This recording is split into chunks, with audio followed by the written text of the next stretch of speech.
Hello, world and universe. Welcome to the Trevor Donald Experience. Manifest your truth. And if you're new to the channel, please hit that like and subscribe button. And for all my continued followers, I want to say thank you. And this is an opinion-based video channel where I try to open your eyes and ears up to some of the travails and tribulations that take place throughout our cities, our states, our country, and sometimes around the world. And I got one that's a very sad commentary, but hopefully it can have a somewhat happy ending. And this is straight out of Missouri, a story about a woman who has spent over 40 years in prison for allegedly committing a murder that they're now saying she did not commit. So she has spent her entire life in a Missouri prison right here in the Midwest for a crime that she allegedly did not commit. And with the help of the Innocence Project, for those who are listening to me, you might want to Google it and take a look at it. It's a group of lawyers, a nonprofit that tries to get innocent, convicted prisoners out of jail and exonerated for a crime that they are punished for that they did not commit. And this is a very wonderful, God-fearing project. There are many people that have been wrongly convicted and are innocent. And it sounds like, according to this story and the research that I've done, that this may be a case of an innocent woman who has spent almost 50 years in prison for a crime she did not commit. But this story has a cloud over it that's based upon mental illness and opioid addiction, which is what I talk about as some of the top pillars that are destroying our society as we speak. Mental health issues that are undiagnosed or that are not treated accurately or appropriately, and of course the opioid drug crisis. Let's get into it. A woman may be freed after 43 years for a grisly murder that they're saying was a police officer the real killer. A Missouri woman has spent 43 years in prison for a grisly 1980 murder that her lawyers say was actually committed by a police officer with ties to the murder scene. Now, Sandra Hemme, follow this story, is waiting to learn if she will regain her freedom after a judge overturned her conviction last week. He ruled Hemme was in a malleable mental state when investigators questioned her in a psychiatric hospital under heavy medication, and that prosecutors withheld evidence about the discredited officer who died in 2015. So this lady gets convicted of a crime that she may not have committed, and they're actually thinking the real suspect was a police officer. So follow. Hemme's legal team at the Innocence Project says this is the longest time a woman has been incarcerated for a wrongful conviction. The family is ecstatic. We just can't wait to get her home, Hemme's sister Joyce Ann Case said on Monday. Here are some of the things to know about the case. What are the key points? Judge Ryan Horsman ruled last Friday that attorneys for Hemme had established evidence of actual innocence and that she must be freed within 30 days unless prosecutors retry her. Hemme was a psychiatric patient when she incriminated herself in the death of 31-year-old library worker Patricia Jeschke. Hemme is now 64 years old and is incarcerated at a women's prison in northeast of Kansas City, Missouri. Hemme's attorneys have filed a motion seeking her immediate release. So what happens next? County prosecutors have 30 days to determine whether to dismiss the charges or try her again. The Missouri Attorney General's office can also decide to get involved. Karen Pullman, communications director for the Missouri Department of Corrections, said in an email, "In the past, exonerated people have been released if there are no plans to appeal the decision or retry the case, and the Department of Corrections gets that in writing from all the parties involved, Pullman said. The Buchanan County prosecutor and a spokesman for the state attorney general's office didn't immediately return a phone call and email messages from the Associated Press seeking comments. So what happened in the case? This is all the way back in 1980. It started on November 13th of that year when Jesky missed work. Her worried mother climbed through a window at her apartment and discovered her daughter's nude body on the floor, surrounded by blood. Her hands were tied behind her back with a telephone cord and a pair of pantyhose wrapped around her throat. A knife was under her head. The brutal killing grabbed headlines with detectives working 12-hour days to solve it. But Hemi wasn't on their radar until she showed up nearly 2 weeks later at the home of a nurse who once treated her, carrying a knife and refusing to leave. Police found Hemi in a closet and took her back to St. Joseph's Hospital, the latest in a string of hospitalizations that began when she started hearing voices at age 12. So follow this story. She's had mental health issues since 12, hearing voices and everything, and been on several psychiatric medications and all of that, and even participated in doing some street drugs. Police found her in a closet, and she had been discharged from that very hospital the day before Jesky's body was found, showing up at her parents' house. This is Hemi showing up at her parents' house later that night after hitchhiking more than 100 miles across the state. The timing seemed suspicious to law enforcement. Now, what are the concerns about the interrogation when they questioned her? As the questioning began, Hemi was being treated with antipsychotic drugs that had triggered involuntary muscle spasms. She complained her eyes were rolling in the back of her head, the petition said. Detectives noted Hemi seemed mentally confused and not fully able to comprehend their questions. She offered what her attorneys described as wildly contradictory statements, at one point blaming the murder on a man who could not have been the killer because he was in an alcohol treatment center in another city at the time. Ultimately, the pleaded guilty to capital murder in exchange for the death penalty being taken off the table. That plea was later thrown out on appeal, but she was convicted again in 1985 after a day-long trial in which jurors weren't told about what current attorneys described as grotesquely coercive interrogations.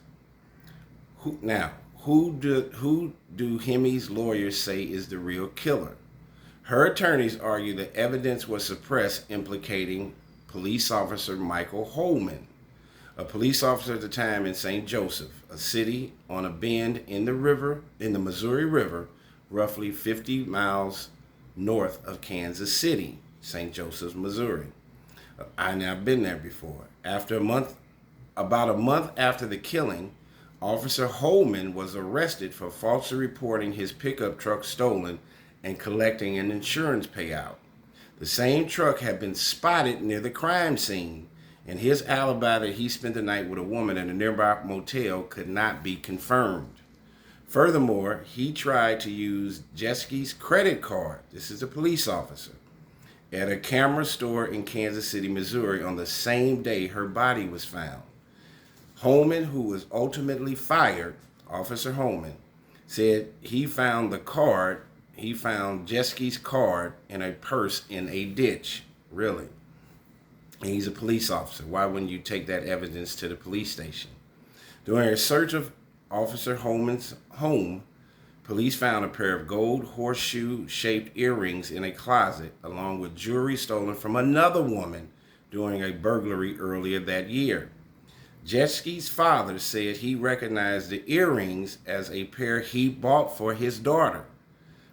But then the 4-day investigation into Holman ended abruptly.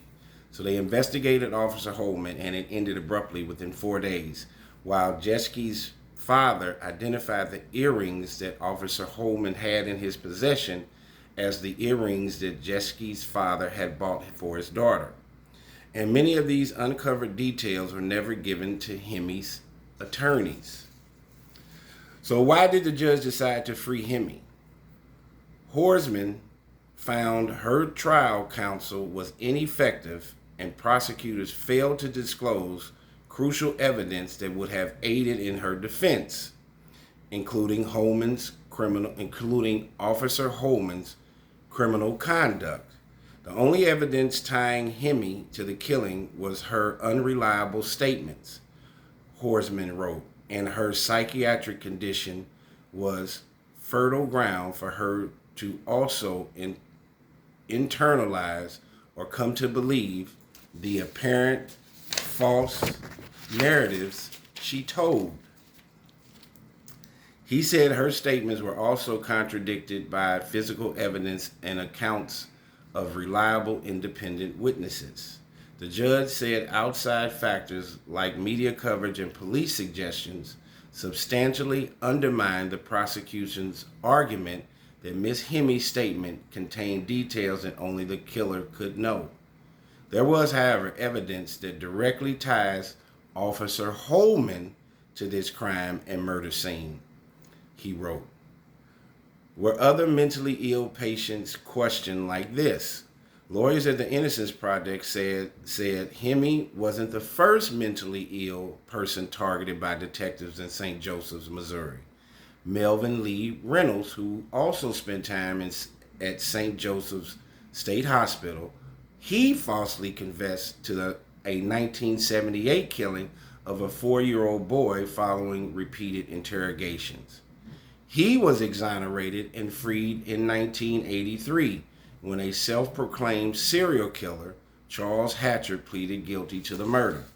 So Miss Hemi was not the first person in that area to allegedly get convicted for a crime she allegedly did not commit, but also there was a Melvin Lee Reynolds who, at the time in St. Joseph, Missouri, supposedly falsely confessed to killing a 4-year-old boy in 1978, and then he got exonerated and was not the killer and found and was able to get his freedom in 1983, and then they found out that a self-proclaimed serial killer had killed the 4-year-old boy, and the serial killer's name was Charles Hatcher.